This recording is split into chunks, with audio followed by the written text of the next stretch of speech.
for her kids. They were doing their homework when they got murdered. They were stacked on top of one another, and the tub was full of water. You can't drown children while you stare into their gasping faces without being the devil, you know? Why would someone want to kill children? Do you have any idea why someone would want to do that? Just being a black man inside of a small room with two white guys with guns, kind of scared, intimidated a little bit. That guy really hates women. Maybe a woman might get under his skin. She's asking the same question over and over. Be quiet. No, she's... Be quiet. What it says on the back of this envelope is death before dishonor. Did you end up directing associates of yours to kill Brandy Peters? Yes, sir, I did. He's a crazy person, so I don't know how much of his story is true. But you had this girl killed. You don't remember what she looked like? No. Not at all. This ain't baby mama drama stuff. This is the most heinous, violent offense in the history of Tallahassee. Your wife is in a bar. You said she's unresponsive. This is what he's going to tell you. How to get out of that situation. And I grabbed the gun. Trying to find the first place to put a body. No, sir. The only thing they could do was kill him. You want to say anything? We, the jury, and to find the defendant.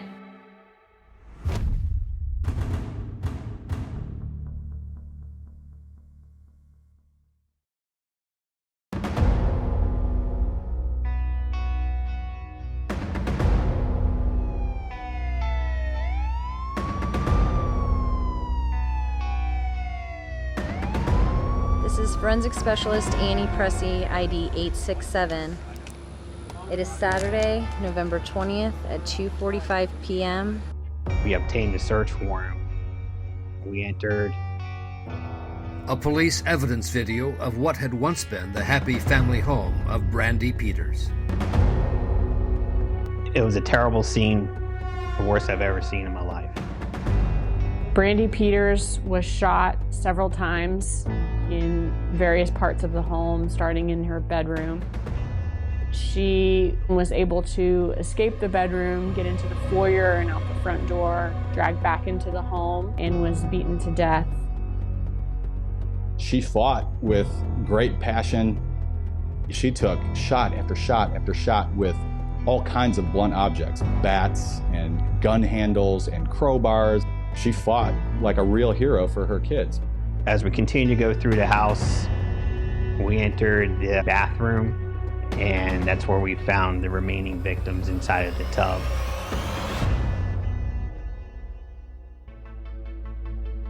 The bodies of Brandy Peters' twin girls and a 3-year-old son.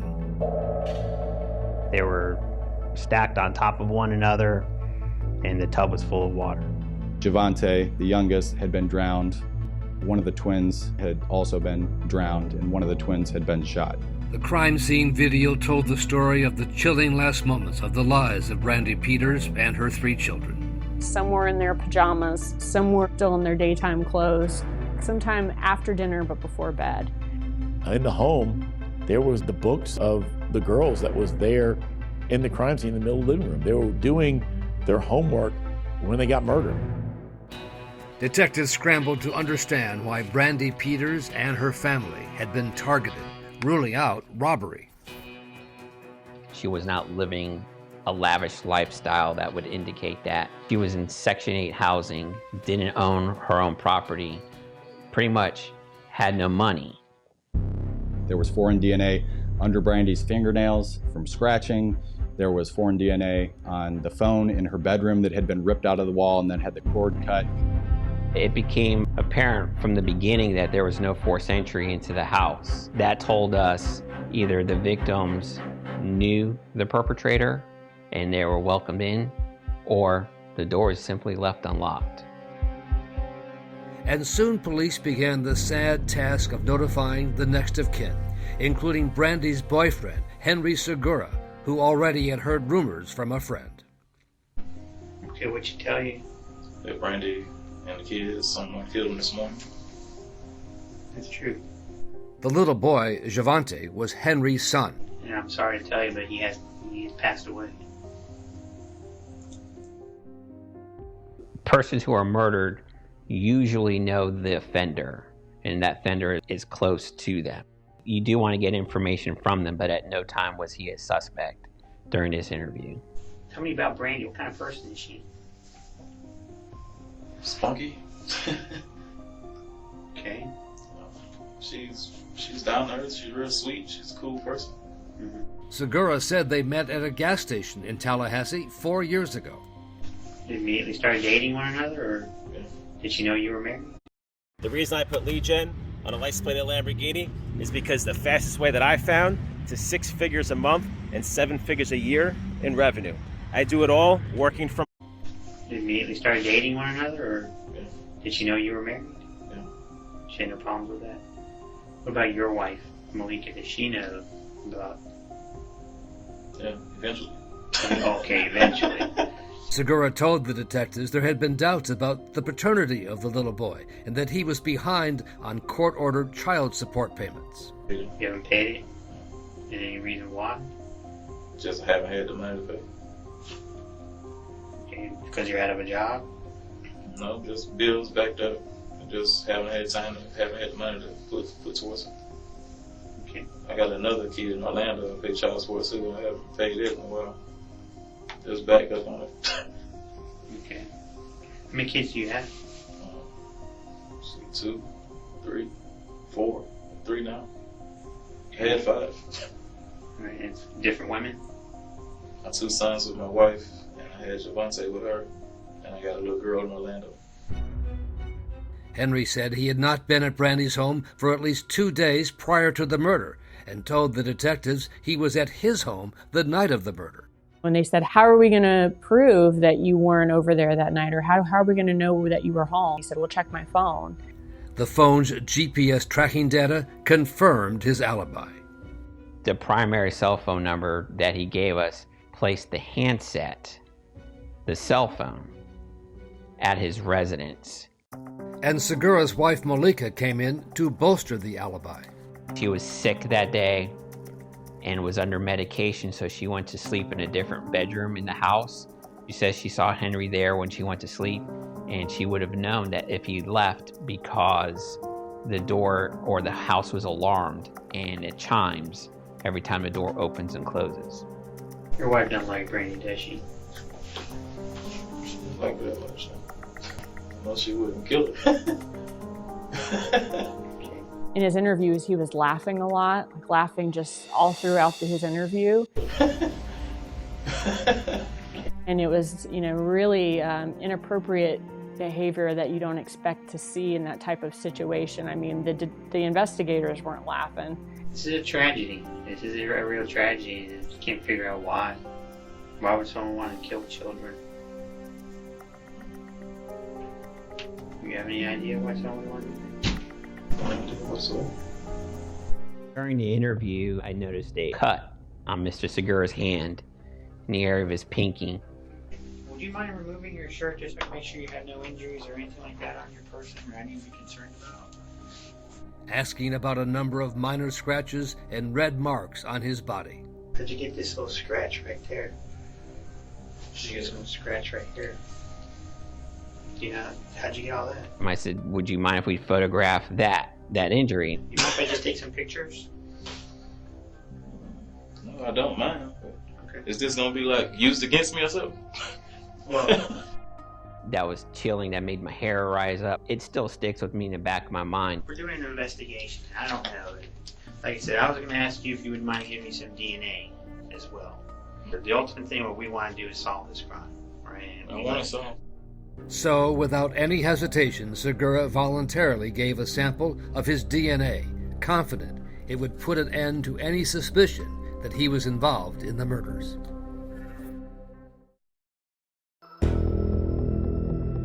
Tallahassee's a bigger city that got a small town feel. This isn't Miami, this isn't Atlanta, this isn't a cartel hub. But in the world of crime, Tallahassee, the Florida state capital and home to Florida State University, is certainly on the map as the place where an infamous serial killer roamed free for too many years. Ted Bundy left his mark here in Tallahassee. So the unsolved murder of Brandy Peters and her 3 children had people here worried. There was pressure from the public to find out what happened and to get this case solved. There was no shortage of leads to follow.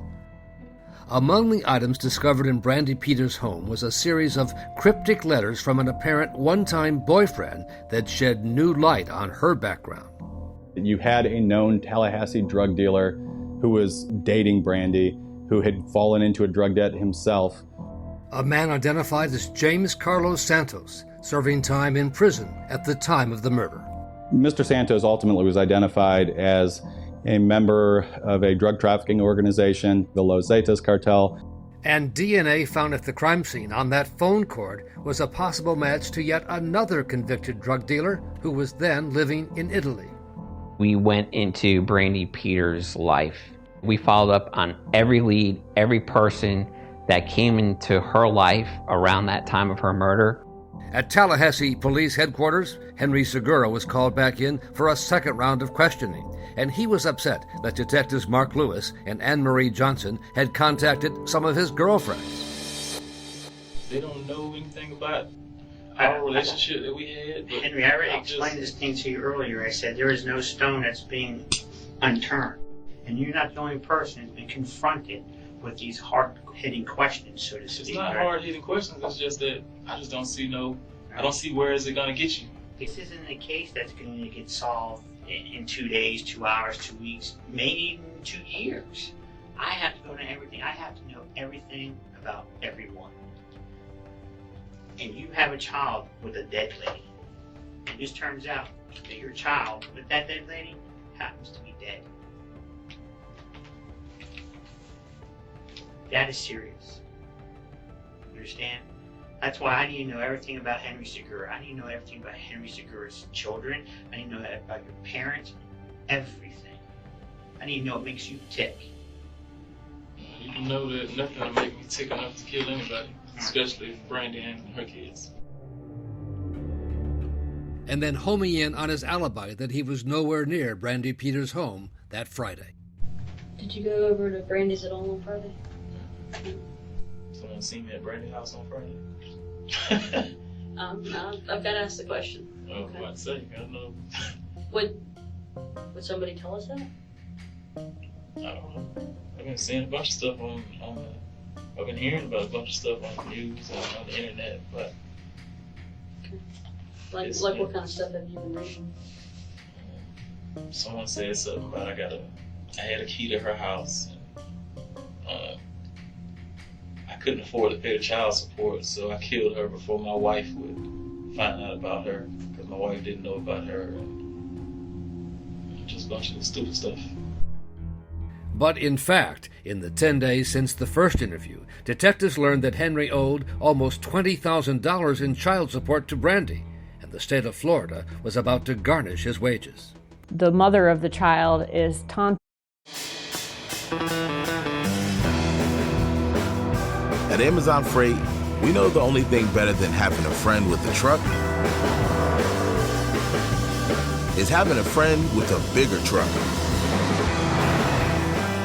And a coast-to-coast fleet of trailers, all owned by the same company. Ready to ship your freight locally, regionally, and nationally.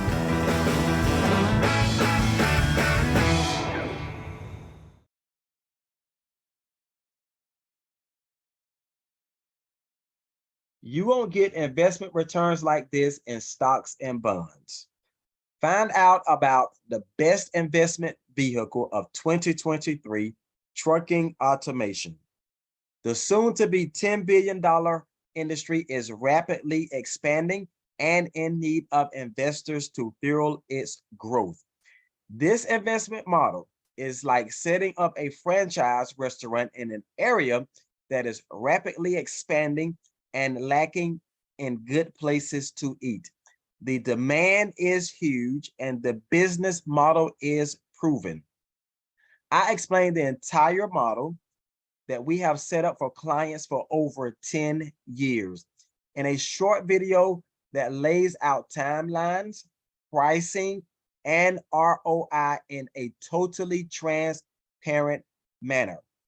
We have investors of all backgrounds getting in on this program. You don't have to be familiar with the trucking industry to be successful. And we don't have to hide anything in a sales call. You will learn the entire process and the pricing in the totally free video. Click the link, register, and watch The mother of the child is taunting him and saying, "You better pay me my money or you're going to be in jail." Which was completely against everything he told me in the initial interview, where he told me that the two of them get along fine and that she's okay with him making child support payments when he can. And that's not all that he failed to disclose. Let me ask you this. My cooperation. What's your other cell phone number? I don't have no other cell phone. You got a second phone. You do have a second phone. I know you have a second phone. Okay. I'm 100% positive you have a second phone. The only thing I don't know is why you don't want to tell us about the second phone. His secret cell phone records showed that his location was consistent with being at Brandy Peters' home the time that these homicides would have happened. What happened on Friday? Talking about Brandy. Yes. I didn't have anything to do with whatever happened with Brandy. You were there Friday. Okay. I was at her house Friday. You were there Friday. How you figure this? Okay. I'm telling you, you were there Friday. Okay. You can't think that when something like this happens, that they're not going to find evidence. Okay. You can't think that. We have to get past that. There's no question here. Okay. We have to get past that. Okay. At that point in time, Henry Segura became a suspect. I don't understand. Okay. I didn't kill Brandon and my kid and her kids. You were there. Okay. What did Brandy do to hurt you, to upset you? Nothing. Just it. Nothing. You We wasn't upset with each other or nothing. You were there. We have to get past that. Okay. You were there. I wasn't there. You were Not there. Friday. No, I wasn't. We just kept on revealing lie after lie. He was definitely being evasive. Didn't want to provide information. So one last try to get a confession, as Detective Lewis and his partner tried a softer approach. I don't believe that you're an evil person. I'm not. And from what I'm gathering about Brandy wasn't the nicest of people. Okay? I've talked to other people about her. She had no problem, like you said, she didn't hold her tongue for anybody. All right? She said what she thought, there was no filter. She had no qualms about ruining other people's lives. She had no qualms about ruining people's marriages, about ruining their relationship with their kids. She cared about what was for her and what money she was going to get. I understand all of that. I empathize with you. I do. What you empathize with me for? Because I can understand the position that you're in, that she placed you in. I wasn't in no position. Well, I just had to pay some child support. No confession, still defiant, and not enough evidence to charge him. Henry Segura walked out of the police station in Tallahassee a free man, through cooperating, and now looking for a good lawyer who would believe his story. You have to have a special kind of evil in you to do something like this. It makes the hair on the back of your neck stand up if you have a sense for it. And I just couldn't. I'm about to cash this check for $50,000 for an accident I was involved in over 5 months. I just couldn't sense anything like that with Henry. For me personally, I knew when I finished my interview with him, he didn't commit the offense.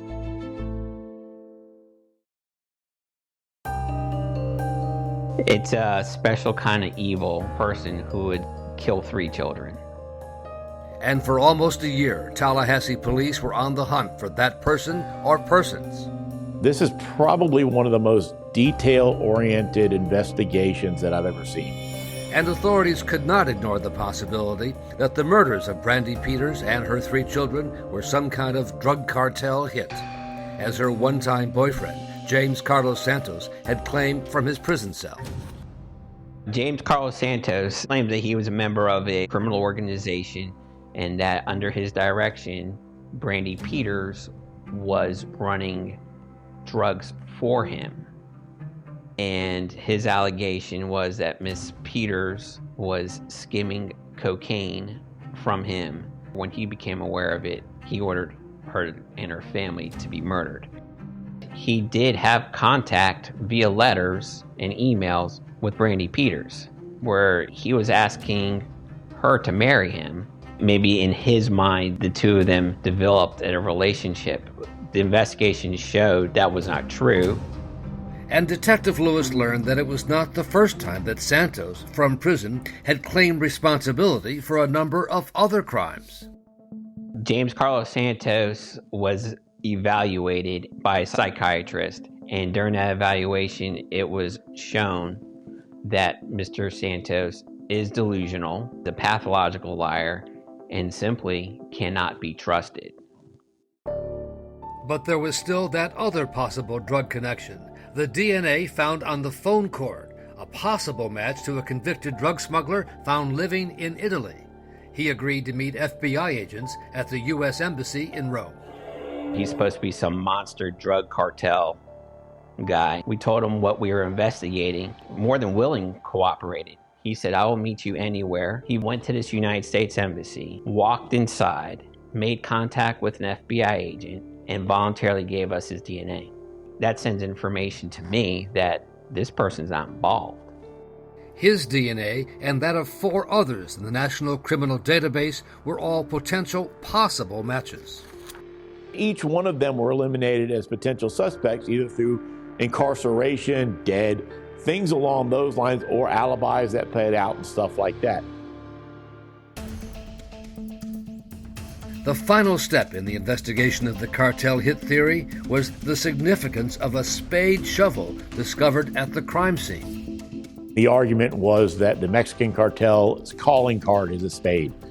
A bunch of hooey. Even if a spade is their calling card, why they would have a spade shovel and lay it down instead of a ace of spades from a deck of cards that can easily be brought in just didn't make any sense.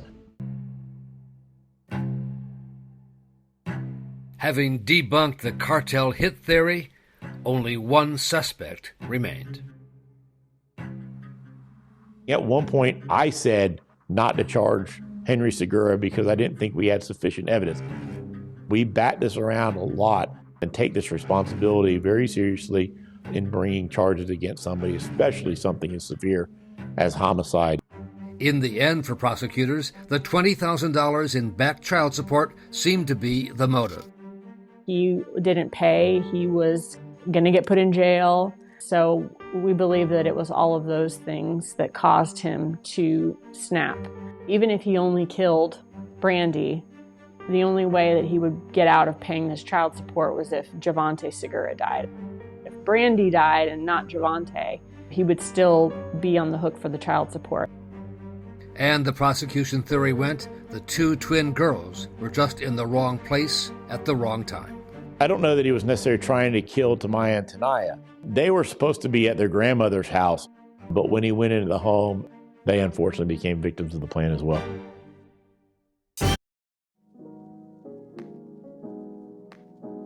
That's the biggest thing about being customer support. A Tallahassee man has been arrested in the brutal murder of 27-year-old Brandy Peters and her 3 children. Henry Segura was located in Minnesota and has been charged with 4 counts of first-degree murder. And the key to bringing the case had been Segura's repeated lies to detectives about his alibi, his second phone. They didn't get one additional piece of evidence after that interview. The entire case was fundamentally based on the fact that he lied to him. And that's it. That's why it's either better to talk with a lawyer who can tell you whether to tell them the truth or not, or just don't talk. Hours after being arrested, Segura called his wife Malika from jail. All she wanted to talk about was his philandering. You're going to get out and you're going to be with her. And I'm the one that gave up the most. You don't understand how much I love you, but you don't care because you love her. And I'm just the afterthought. Why don't we just worry about me coming home right now? Because I wanted to know you want to be with me. What difference do it make? Because I'm suffering. I'm sacrificing so much. You know what that makes me feel?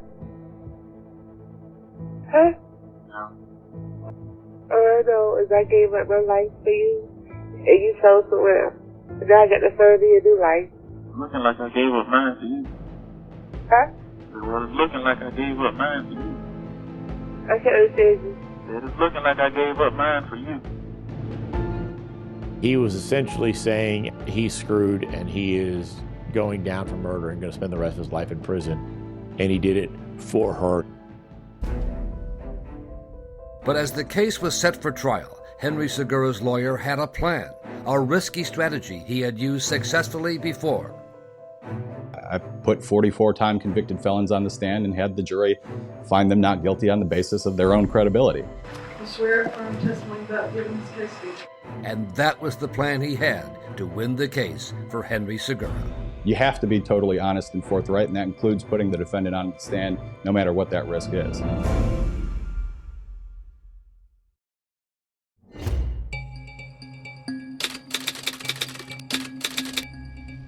We are in the trial of Florida. It's a death penalty case versus Henry Segura for a quadruple homicide. It's a retrial. A retrial. So Henry Segura and his lawyer Nathan Prince had reason to be optimistic because an earlier trial had resulted in a hung jury. We felt very confident going into the second trial. If anything, I think that my strategy was to be slightly more aggressive. I was confident in our evidence. And the prosecution team knew it had to up its game. You've got to bring your A game at all times, especially against an opponent like Mr. Prince, and it's hard to do. Ladies and gentlemen, you are here because on November 20th, 2010, law enforcement officers responded to 908 Saddle Creek Run. Prosecutor John Fuchs focused almost entirely on the lies Henry Segura had told about his cell phone, which put him at the murder scene. He thought he could pull one over the eyes and tell us police department. What they did is they found out he had a separate phone number that he didn't tell them about. And what they did when they checked that cell phone record is they determined he was in fact there at the time that Brandy Peters and the kids were killed. And the jury was shown the disturbing crime scene police videos and told it was all about Segura, upset with Brandy Peters' threats to put him in jail for non-payment of child support. Mr. Segura has now found a girl he can't manipulate. He gets frustrated more and more and more, and ultimately apparently decided the only way out was to kill her. What the evidence is going to show you that Henry Segura had the motive, he had a means, and he had the opportunity to commit these murders, and he did in fact commit them. For the defense, Nathan Prince was all in on the theory that it was a drug cartel hit, not a dispute over child support payments. You can't talk about motive, though, without talking about the other folks who had motive to kill Brandy Peters. You're going to hear about Carlos Santos. Mr. Santos will testify in this trial that he ordered the murders, that he orchestrated the murders, and that's exactly what happened. The prosecution knew its biggest weakness was the lack of physical evidence tying Segura to the crime scene. Without incriminating DNA, they feared the so-called CSI effect. These TV shows have created a very unrealistic perception of the way an investigation is done. A lot of the things that we do now, we call analysts to explain to people why we don't have DNA, rather than for the purpose of showing why we do. But the strength of the prosecution case was the police interviews and Segura's lies to Detective Mark Lewis. And talking to him, how many times in that second interview did you say he wasn't at Brandy's house? 23. 23 times in the second interview. Never, always said he was not there. Yes, sir. The tracking data on his second secret cell phone said otherwise. That person that you interviewed, Henry Segura, is he in the courtroom? Yes, he is. Please indicate, please want him to indicate off the building. Gentleman at the defense table wearing a black jacket. Hey, record, please record indicate the defendant, Mr. Henry Segura. No further question. Being rich has a dramatically different definition depending on who you ask. Take Lauren, for example, hung out with her last night and her little boy. She came up to me and told me wearing a black jacket. Hey, record, please record indicate the defendant, Mr. Henry Segura. No further question.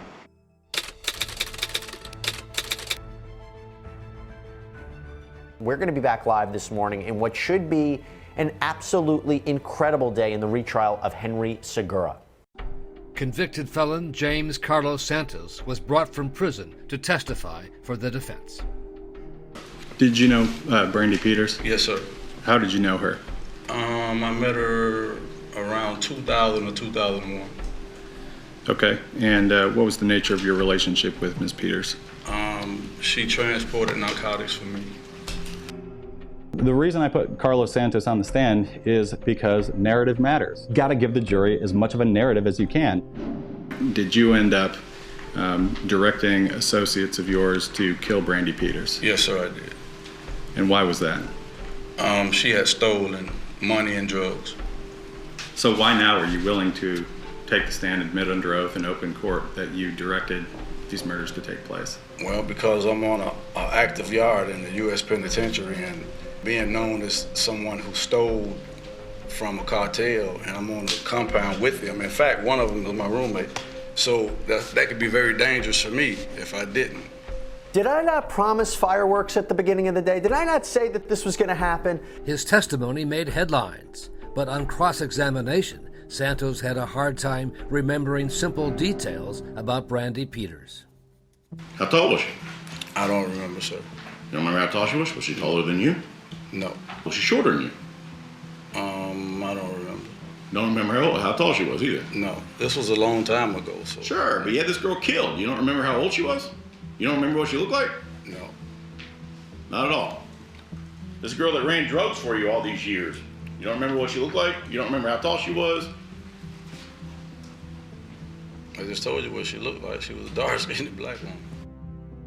But I think the biggest thing is he said he's known her for 10 years before she died. That would make her about, what, 16 or 17? Driving across the country to make contact with some Mexican drug cartel persons, and they're going to load your car up with cocaine and you're going to bring it back. Brandy Peters didn't have her own car. She was a child at the time. Even Segura's lawyer knew Santos and his testimony had problems. You know, he's crazy. He's a crazy person. So I don't know how much of his story is true. He's lied about a lot of things. Do I know for certain that he ordered it and he's this big shot like he says? I don't know that. But for the defense strategy to work, there was one witness who the jury absolutely had to believe. Your Honor, at this time, the defense will call Henry Segura. A risky but calculated decision for the defense. I'm not looking for a hung jury. I'm trying to win the case. You got to give them what they want if you want a chance to win. What they want is to hear from the defendant. The defendant has to explain why he lied. So the whole time I was there, I kind of felt cornered. I felt like I was a suspect, so to speak. Do you remember exactly what that was based on? Your feeling that you were being cornered or looked at as a suspect? Just being a black man inside of a small room with two white guys with guns. You know, I was kind of scared, intimidated a little bit. So. Only Henry could explain why his cell phone was where it was during the time that the state showed it was near the victim's house. At the time, you lied to him, right? Yes. Because I honestly didn't think that me lying to him about having sex with a bunch of different women would, result in me being arrested for murder. That was a lie that you persisted in throughout your interviews with them, correct? Even after they confronted you about the 408 phone? Yes, sir. You never gave in and just told them, yeah, that's my phone. Yeah, I'm hooking up with all these women. No, sir. Henry is a dog, like a lot of guys are dogs that cheat on their spouses or girlfriends or whatever. But you can't drown children while you stare into their gasping faces without being the devil. You know? That's the devil. And now the prosecution needed to prove in their cross-examination that that's exactly who he was.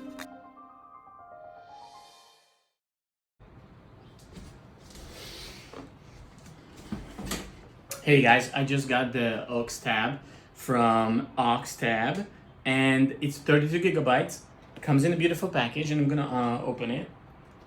It is really nice, very nice, protective inside, and has the actual tablet.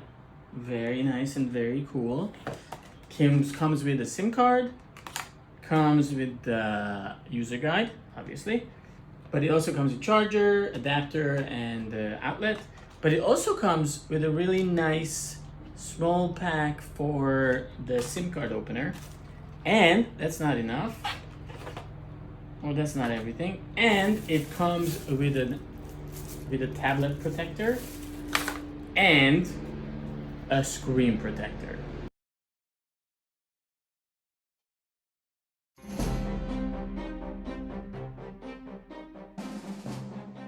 Henry Segura is back on the stand. He is subject to cross-examination, having finished his direct testimony this morning. Prosecutor Sarah Dugan got the assignment from her boss to handle the cross-examination. Someone said, that guy really hates women. Maybe a woman might be better able to somehow get under his skin. Maybe, Dugan should do the cross. Starting with his dispute with Brandy Peters over child support payments. You say, no, we never had an argument about child support. You said that, didn't you? Yes. That's not true, is it? Of course not. No, it's not true. And then exposing one lie after another. And that was a lie? Yes, ma'am. So you were lying to police. Obviously. Sarah is like a methodical cross-examination robot that just sets it up, knocks it down, sets it up, knocks it down. And that's just a perfect stylistic matchup for someone like Henry. You lied to your wife repeatedly. You lied to the rest of your family. You lied to your girlfriends. You lied to the police multiple times over the course of interviews. And, you lied to God too, right? When you made all of your promises to him. Yes. And yet you're asking this jury to believe everything you have to say today. Yes, because And- in the process of me lying and doing all these lying, I had a whole lot of time to sit down and think about all the mistakes I made, all the kids I had outside of my marriage, and I've learned how to right my wrongs. He's getting nervous and realizing he's not able to keep his story straight. At one point, the judge even interrupted as Segura and the prosecutor went back and forth. And we was arguing about, she know I killed my son. We're gonna arrest you for killing your son, and I hung up on him. So your testimony is that you told police in this case over the phone. Investigator Johnson. Wait a minute, don't interrupt her question, Mr. Segura. Let her finish her question. She's asking the same question over and over. Be quiet. No, she's... Be quiet. Now, she asks you a question, you wait till she finishes. I'm a grown man. And then answer it, okay? No. And she won't interrupt your answer either, because a court reporter can't take down two people at once. Is that clear? Sir? Yeah, that's very clear. All right. You felt the whole room tense up. And I felt the jury tense up. That really gave them an opportunity to see what a bad temper he has. What we saw right there, you have a little bit of a temper, right? I'm getting aggravated. You keep asking me the same questions over and over like you're expecting a different answer. If he would react like that to a judge just saying, hey, wait for her to finish her question before you answer it, like how would he react to this woman who's trying to take his money for a child that she's taunting him about and saying isn't his? You told your attorney that you didn't commit these murders. I told the world I didn't commit these murders. Okay. Why wouldn't you? You say, why wouldn't I? Right. Because I have no reason whatsoever to kill my son or those twins. Neither Brandy. So you just have no reason to do it? No reason whatsoever. I wouldn't. What would I kill a child for? Okay. Let alone children.